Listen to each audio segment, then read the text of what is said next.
Hello and welcome back to another episode of Why So Sidious a Nerd podcast. Joining me today is my co-host David Cochran, and today we are doing another Week in Geek episode, discussing all the latest news and rumors and nerd culture, that nerd world. But don't forget to check out some of our other episodes. We are covering the entire season of The Penguin, loving it. And if you're into the Penguin as much as we are, we have some Penguin comic reviews of One Bad Day and Pain and Prejudice. And if you're a Rings of Power fan, we have our coverage of the finale. Most of us enjoyed we enjoyed it, right? Yeah, we loved it. Yeah, I think we liked it. And don't forget to follow us on social media at Why So Sidious Pod on Instagram, TikTok, X, and YouTube. And of course, if you're in the YouTube live right now, thanks for being here. Get ready for the news. Let's kick it off with some DC. So it seems that Aaron Pierre has been cast as Jon Stewart in DC's Lanterns. So not a very familiar name, but that's a good thing, I think. That's how you get a good superhero role started. You don't want them to be too recognizable. But he wasn't old. He's like I don't know if you've seen Old. He's like the rapper in there. He kind of plays a funny character. That he was the Busta Rhymes kind of looking dude and old. I never saw it. It's like Minivan something. He has yeah, a weird ass name. I remember it being ridiculous. But what was the guy's name? The Aaron actor? Pierre. Aaron Pierre. That's right. Yeah, unfamiliar to me. I don't think I've He's in, ever seen him in anything. Yeah, I haven't really noticed him before. He's in Rebel Ridge. It's a Netflix movie. It's 95% on Rotten Tomatoes. Dang. And there's another movie, Brother, which also is well reviewed, and he's in Mufasa. Okay, so he's starting to come out a lot more right now, apparently. But I will say one thing, man, that guy's eyes will pierce straight into your soul. I thought it was photoshopped when I saw the casting thing. It showed him like as Jon Stewart. I'm like, oh, that's a cool little, photoshopped his eyes piercing green, and nope, that guy is just staring straight into your soul with those eyes. So he already looks like Jon Stewart from the animated show. He's ready to go. He has the look for sure. Yeah. Yeah, I think it's a good casting. You don't want. And we never even talked about the other casting with Lanterns, I don't think officially. I think JD asked us what we thought about the casting. We kind of said a couple of things. And then we were like, wait, it's actually official. So we have Hal Jordan too. Right.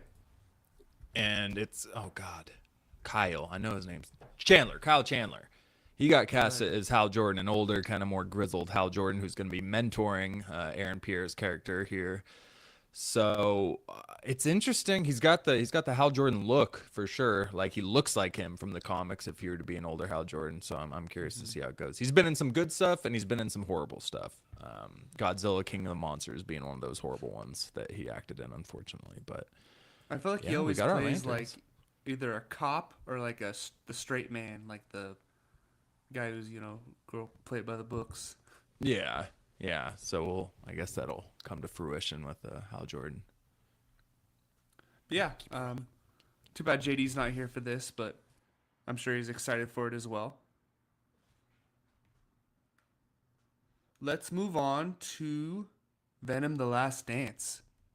So there is a report out there from Daniel RPK and My Time to Shine Hello, Dave's favorite Twitter page, saying that Andy Serkis could be playing Knull, which would be pretty exciting. He is, of course, the master of mocap. And we have the director saying that Knull's story is just the beginning. The King in Black is way too powerful for one and done. So, Dave, how do you feel about Andy Serkis possibly being casted and the fact that it won't be one and done? Andy Serkis being confirmed is awesome. He's obviously amazing. That's a good call. I thought you guys had said it was, but it doesn't look like it is. It's not. It's all reportedly. It's Daniel RPK and your favorite page. Oh God. Yeah, I thought you guys' text earlier today was like saying it was confirmed, not just bringing it up as like to talk about deal. So, not confirmed then. But I'm down with it for sure. Like you just said, I mean, he's got the mocap, even though I don't know how often Knull actually breaks into like a symbiote venom looking thing. He's got this, he's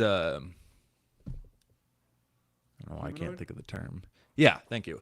Humanoid. I mean, I'm pretty sure he was a man. So he's got a human face and everything going on there. So it won't be full mocap, but I'm sure there'll be some horror images that pop out. But Andy Serkis is good in anything. We saw him in Andor take on a totally different role from Gollum, obviously, and he killed it. I loved him as Ulysses Claw in the Black Panther movies. So I don't think there will ever be a time until he proves me wrong that I won't be excited for Andy Serkis cast. And Knull sticking around. Yeah, Caesar. I don't know how he jumped over that one. He absolutely killed that role, man. I mean, he made that trilogy. Yeah, so it's dope. You always want to hear he's a part of something, and the fact that the creator, who had doubts about it too, also commented on it and was kind of pissed they were using Knull. And then apparently we got news that the creator actually ended up getting a screening of it and said it was really good. So I'm always going to be skeptical because Tom Cruise came out and said the incredible The Flash, all these big names came out after the Flash screening talking about how incredible it was. So I'm a little hesitant to instantly believe that they're being genuine, but the fact that it's the creator of the character, I doubt they would sell out and hype up something they didn't believe in if it was going to be a bad representation of their character. So I'm more inclined to believe this one, but man, they did what they needed to do. Venom 3 came out initially. I said, I don't really have an interest. I don't know what it's about. I just, what are we doing? And they have given me something to be like, okay, I'm interested now. Like this grabbed my attention for sure. Yeah, same here. Like everything that's been coming out with the trailers and this Knull has only got me more excited. It comes out next Friday. So I haven't seen the second one. Whoa, really? It comes out that soon? I did next not Friday. know that. Would you recommend see watching that. the second one before this, or? I mean, you probably should. I would imagine they'll connect some stuff, and it's a part of Eddie's arc. It's not great. There's some parts where it's enjoyable to watch. It's just overall, it's a rated R character in a PG-13 movie in that. So I would suggest you should probably check it out before going to the third movie. But yeah, we gotta go check that out. I mean, it's Knull on the big screen, right? It's been a while since I've been to the movies. It'd be fun to cover a movie too. It's been a while. It has been a while. You're We should right. cover And it. the next one won't be till what? Captain America? That's 4 months. Wow. Yeah. Well, might as well. I mean, we've been hyping up Knull for 2 years in our little theories here. We can't not go see it and cover it now that he's actually in a movie. So I think our hands are tied here. All right. Well, let's move on to Marvel. So Daredevil Born Again. We have some, I think Brad Winderbaum. Is that the director or the writer? Showrunner? One of the two, three. He's something. He's definitely. He's part of it. He's around. It says it will be as problematic and scary as Game of Thrones, which I don't. That's kind of a bold statement to make. High bar, brother. And Game of Thrones isn't very scary. I guess it's intense in a scary way, but not a very scary show. But he says really violent at times, but dark. And also there's a light at the end of the tunnel if you could just fight for it. Which sounds like Daredevil. Yeah. Yeah, it does. And again, that's something you worry about coming over to Disney, that they'll keep that edge that it had. Brad Winderbaum is the head of streaming television and animation at Marvel Studios. So he's a higher up for Marvel. Yeah.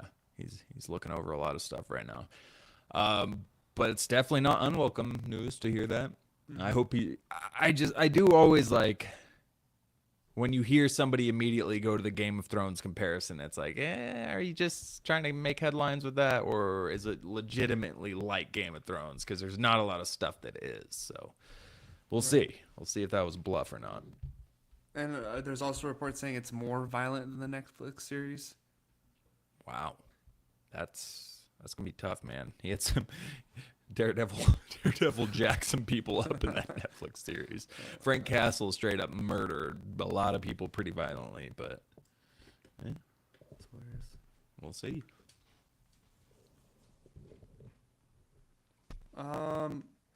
Did you have a topic tonight?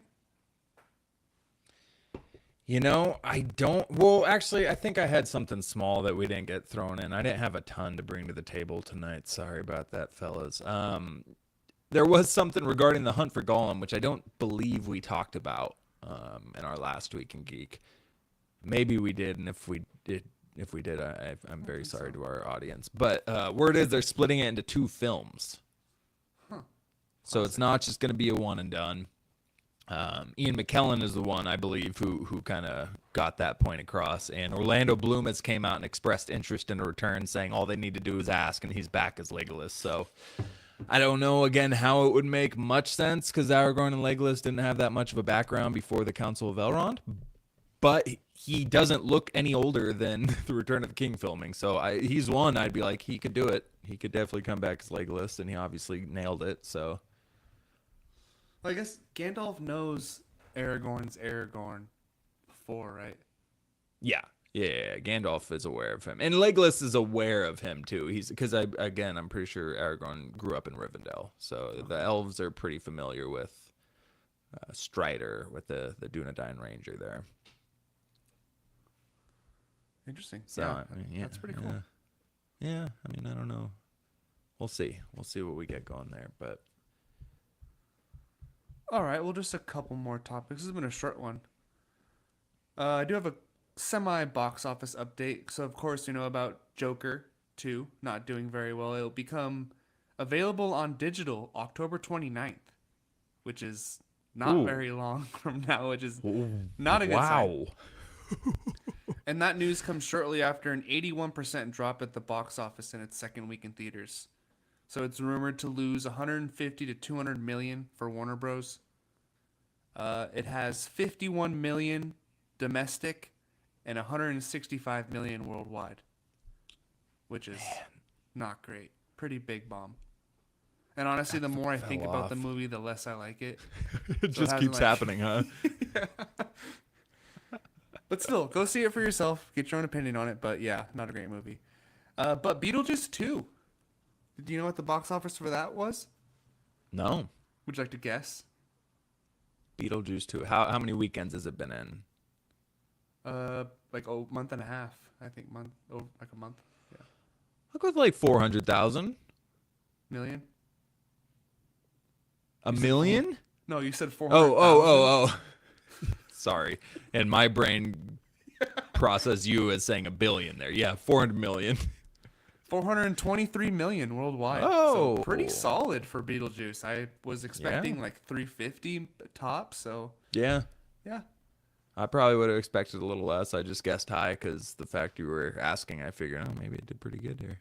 Mm-hmm. Yeah, all right.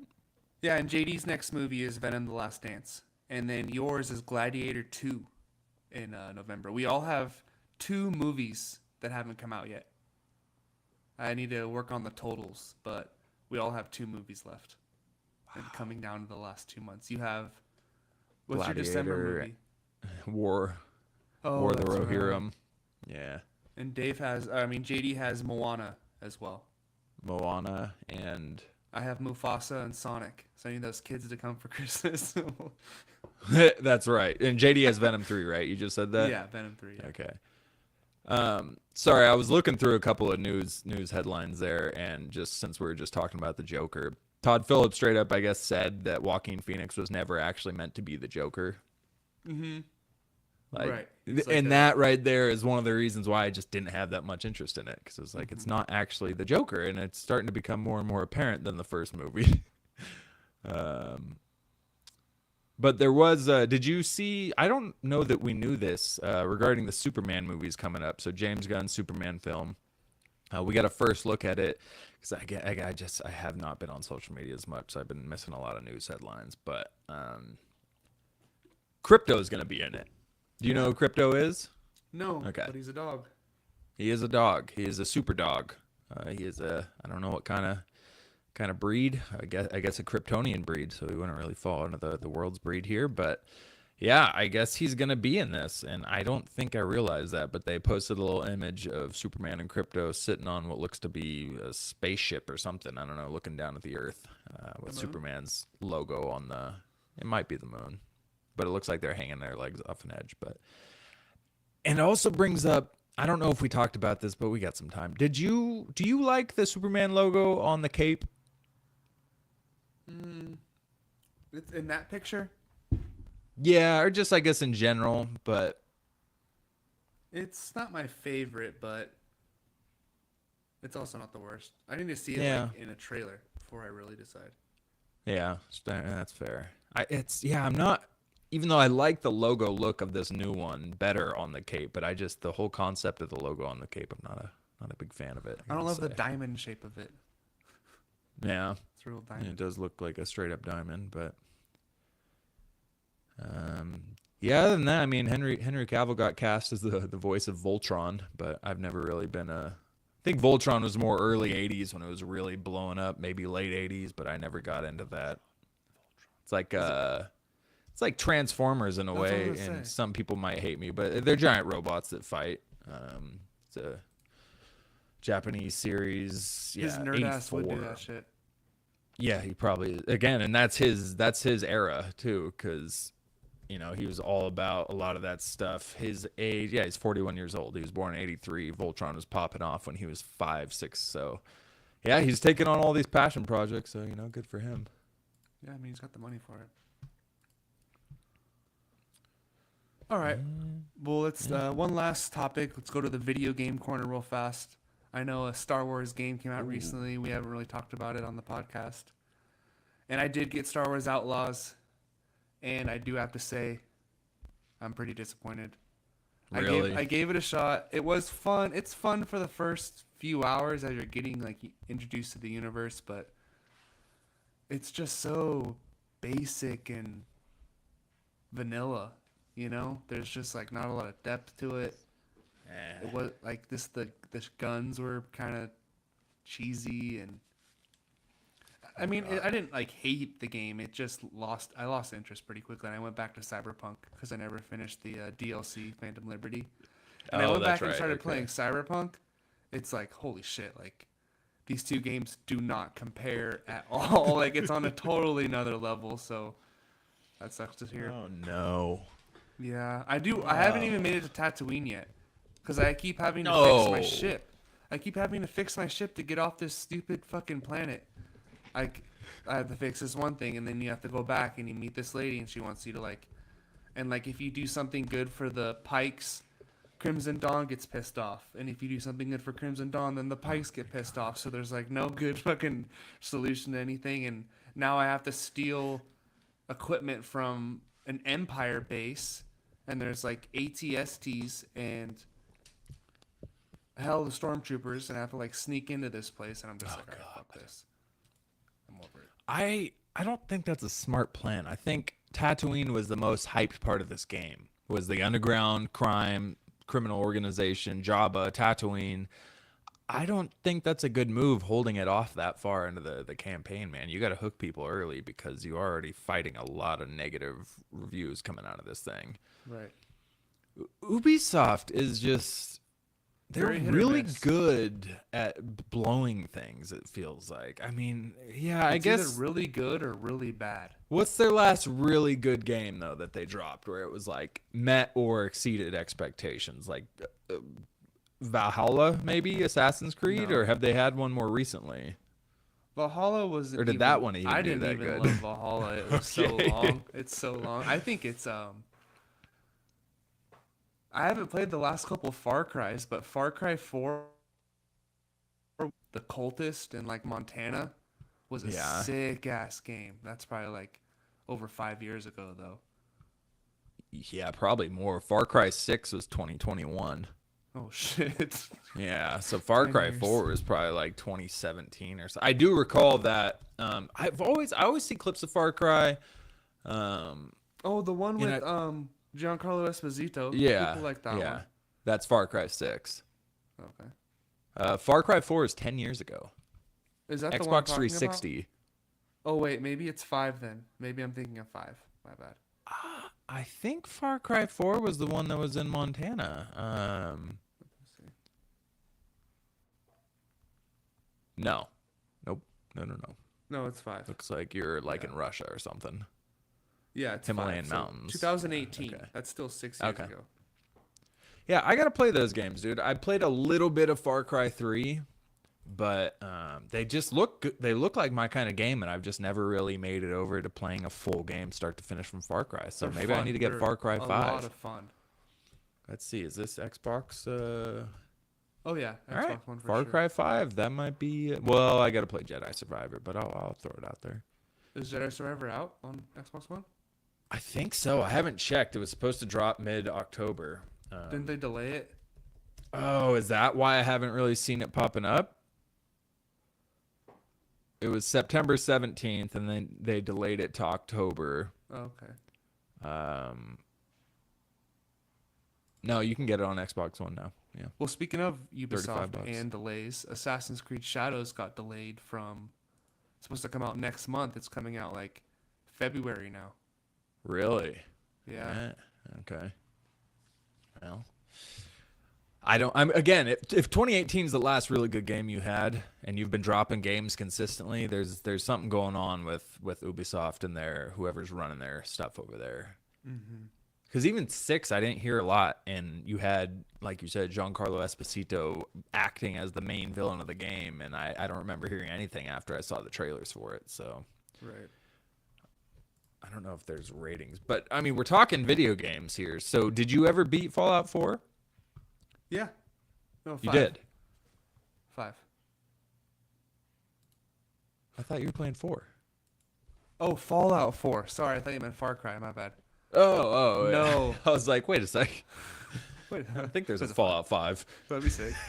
No, I never beat it. But I'm like super close to the end, so I kind of found out the whole mystery of the story, and then Okay. basically now I'm like, I have to like team up, choose a side between like the Brotherhood and the people you've been hanging out with, and then gosh, it's been so long since I played. The people, God, what's their fucking name? But anyways, yeah. So you have to team up, and I have a few more. I have like probably 4 main missions left. Okay. All right. So you're getting there, but What losing about a you? little momentum. I stopped playing for a good month. I probably didn't play it at all. The Institution. The Institution. Okay, yeah, that's basically the American government, what they turned into, and they're just like the technology and big pharma now of the Right. post-apocalyptic world. Yeah, I stopped playing for a solid month there, so had a big break.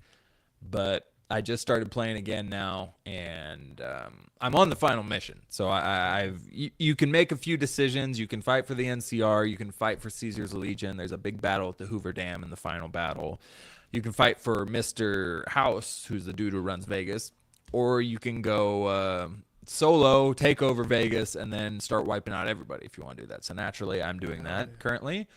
And I killed all of Caesar's Legion before even choosing the main mission. Like, I went out of my way and wiped the entire fortress out, and then came back and they're like, we're gonna have to deal with Caesar. I'm like, he's dead. Caesar ain't alive anymore. I killed him. But so when I got to this final mission, there wasn't a lot of people to kill in Caesar's Legion because I killed majority of them beforehand. So now the NCR is showing up, and they're like, hey, great job killing Caesar's Legion. And all of my chat options are hostile. Like, none of them's like, hey, you want to team up or anything? It's either trash talk, kill right now, or prolong conversation, pretty much. So that's my last save spot there. But it's fun. I definitely lost, I think I got like 75 hours on it. So I've done a lot of side missions on this. I don't know what the average runtime is for it, but I so got yeah. like probably 7 hours into Outlaws. Oh my God. Maybe 5, I'd say. So like that's a legit That's amount rough. of time, I'd say though, right?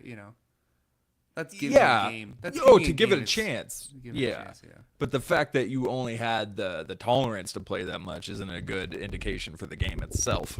Like, And the graphics yeah, aren't great either. I've seen clips. I didn't know if people were sabotaging them intentionally, if it really looked that bad, but they look like Xbox One graphics. Yeah, Like, it doesn't they're look not- like PS5 next gen. No. Yeah, the average playtime to beat the main game on New Vegas is 34.5 hours. So I've doubled that. Well, it's funny because Fallout 4 it says yeah it's 30 hours, but most people it takes like 80. So it's like oh Okay. okay, so it's somewhere in between 30 and 80. Whoops, sorry. Yeah, you like my chest there, camera high. Yeah, it says if you want to get 100% on New Vegas, that you're going to be looking at around 140 hours. Holy crap! I feel like I've gotten. Anyways, so all to say, it's been a fun game. If you choose companions, just know that Rex the dog is going to be OP, and he's going to run ahead of you and kill everybody before you get there until you fight really hard soldiers. But I had to switch from the dog because I hated seeing him get hurt all the time. So it's like I feel less bad when a human gets hurt and I can go save them.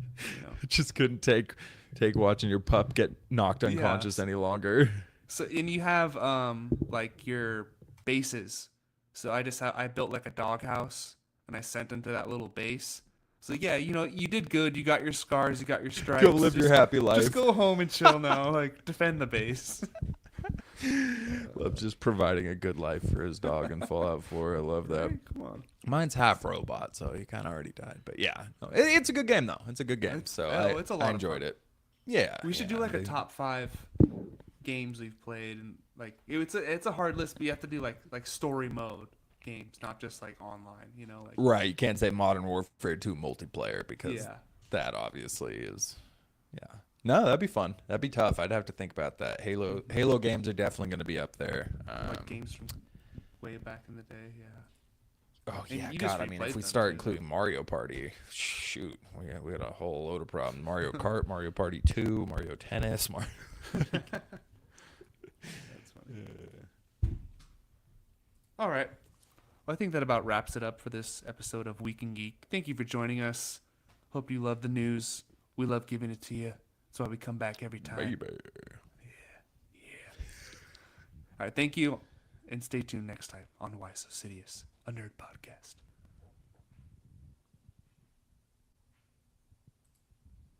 Nice. We drug that out to make it a good little episode at the end. Yeah, we're at like 19 minutes, so I didn't realize how quick it went. We haven't talked about video games in a while, though. Everyone likes that. Yeah. Who doesn't love video games? Yeah, we were due, and I don't think JD has stuff to put in.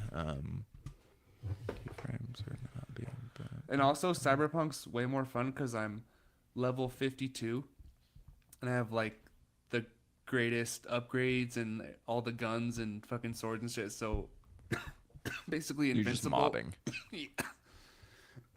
It's still hard though. I almost die, but then I regenerate because I have like, I don't bleed. I can't burn. It's like if it like your health goes below 30, it like fucking regenerates itself. It's Oh my god. That is fun though, going back into games like that. And it's upgraded now to where there's like the police chase you and other guys chase you and you can shoot out the car and there's way more shit. Oh, okay. Yeah, that's dope. And a whole new section of the map. It's huge. So that's a pretty solid expansion pack. Yeah, it's there's other like a bunch of side missions that popped up too. So I've been like fucking around doing other things.